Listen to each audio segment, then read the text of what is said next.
हां हां हां साहेब NDD या आज तक ठिकाणी महाराष्ट्राचे मुख्यमंत्री एकनाथ शिंदे यांच्या भेटीकरिता आलेले आहेत. देवेंद्र फडणवीस सुद्धा अवघ्या काही वेळापूर्वीच या ठिकाणी दाखल झालेले आहेत.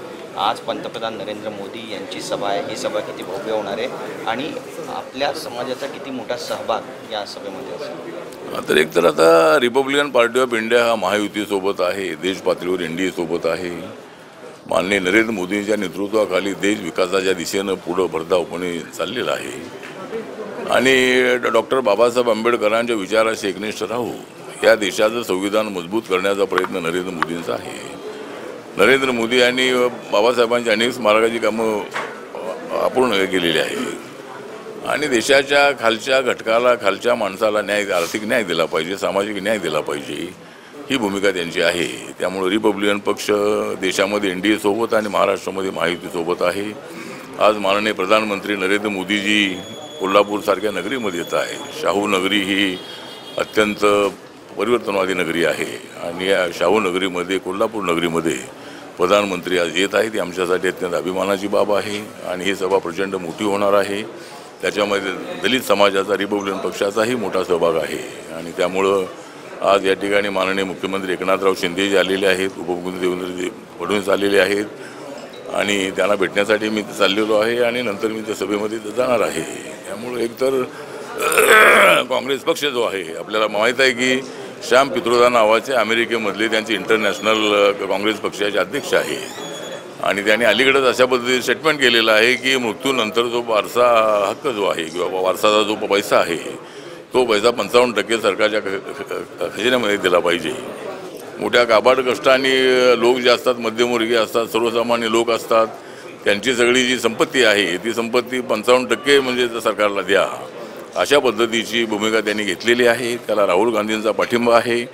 त्याचबरोबर फर्नांडिस नावाचे एक गोव्याचे त्यांचे आमदार आहेत आणि त्यांनीसुद्धा अशी भूमिका मांडलेली आहे की गोव्यामध्ये नागरिकत्व जे आहे ते डबल नागरिकत्व असलं पाहिजे आणि आम्हाला या देशाचं संविधान मान्य नाही, अशा पद्धतीची बकवासगिरी त्यांनी केलेली आहे. त्यामुळं मला असं वाटतं की काँग्रेस पक्षाने त्यांच्यावर कारवाई करणं अत्यंत आवश्यक आहे आणि काँग्रेस पक्षाची नीती जी आहे ही नीती लुटण्याची नीती आहे. त्यामुळे लुटारुणा या निवडणुकीमध्ये प्रचंड मतांनी पराभूत करणं अत्यंत आवश्यक आहे आणि त्यासाठी माझा रिपब्लिकन पक्ष ताकदीनं नरेंद्र मोदींच्या पाठीशी उभा आहे.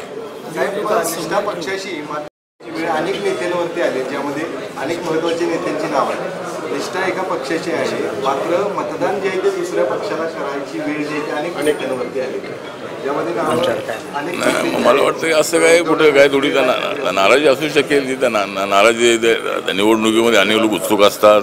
एकाला तिकीट दिलं की बाकीचे लोक त्याचा विरोधी करत असतात, नंतर त्यांचा विरोध मावळतो आणि आता अनेक मी पाहिलेलं आहे की मुंबईमध्ये सुद्धा अनेक उमेदवार बदललेले आहेत आणि त्या ठिकाणी सगळे लोक कामाला लागलेले आहेत.